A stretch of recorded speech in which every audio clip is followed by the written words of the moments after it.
Hello students, welcome back to the Lore of the Iron Kingdoms with me, Professor Caster.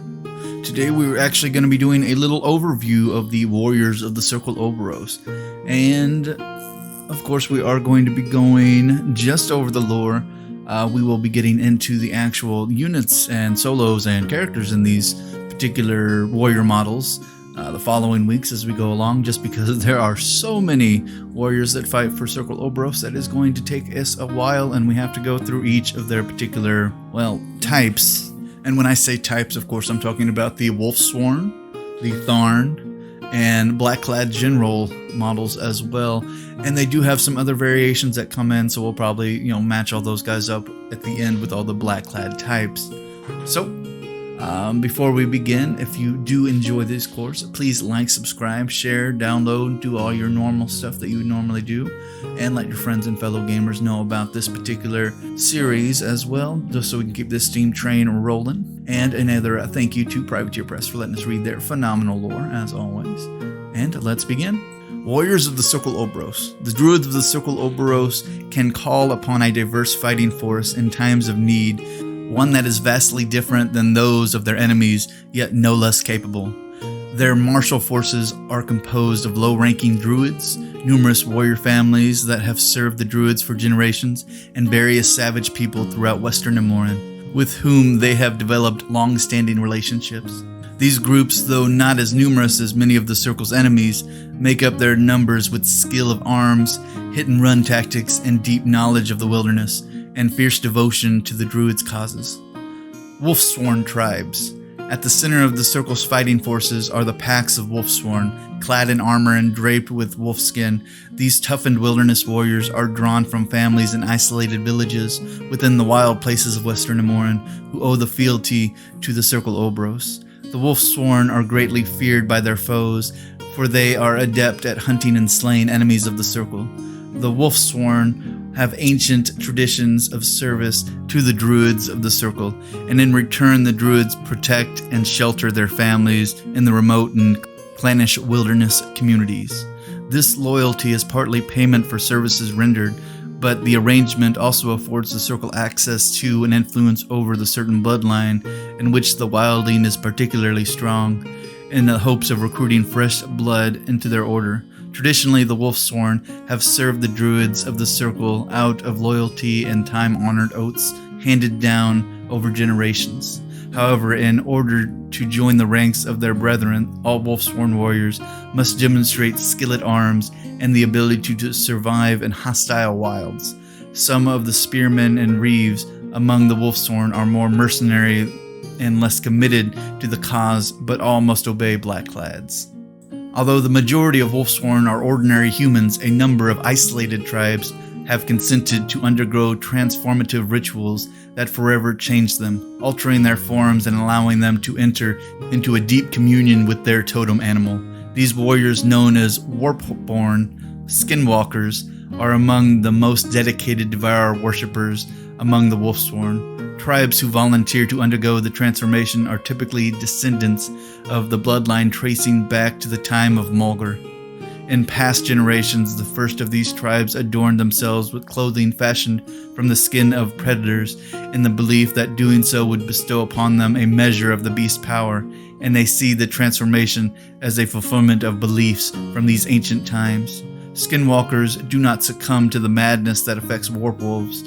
They retain their intelligence and skill in their new form, while gaining a regenerative hardiness that serves them well.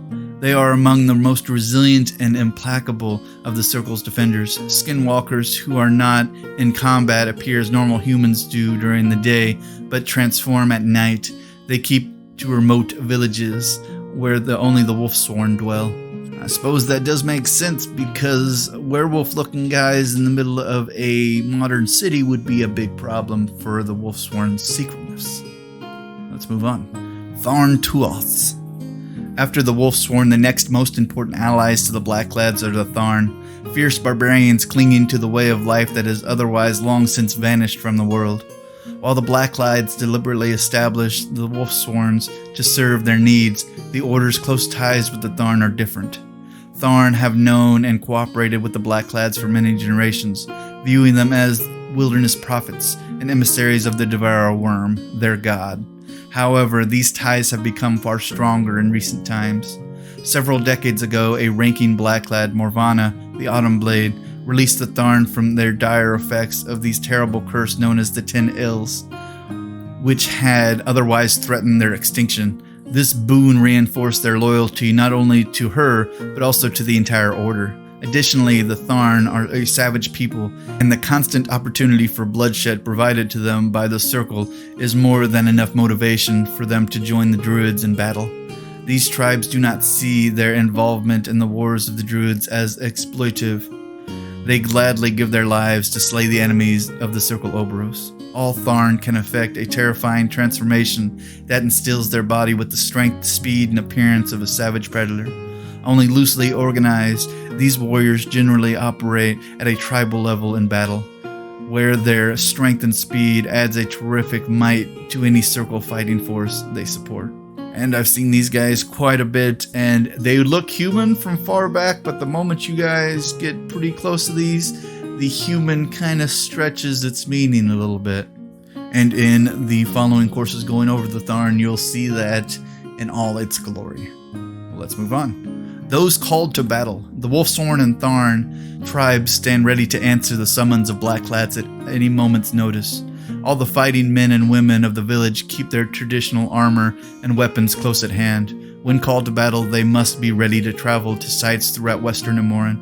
Though the members of a given tribe may seldom stray far from their hunting lands, in times of war they are expected to go wherever they are needed. Fighting for the Circle Orboros has spread the Tharn far beyond their traditional homeland in the Thornwood Forest. Tharn warbands accompanying the blackclads are often left behind following a battle, where they serve as a natural barrier to the Order's enemies. The Tharn considered any territory they inhabit as their own and therefore worth dying for. Those who intrude on these territories must be ready to slaughter whole tribes of these savage people, a task few have the daring to attempt. Though both the Tharn and the Wolfsworn are called upon to fight for the Circle in times of need, neither group is privy to the greater goal of the Druids. Rather, they are given a specific task, usually involving the destruction of the Circle's enemies, and then set loose like hounds on the hunt. Individual bands of Tharn and Wolfsworn may originate from far and wide across the Druids' territory, and although they may fight alongside one another, individuals tend to stay their respective communities.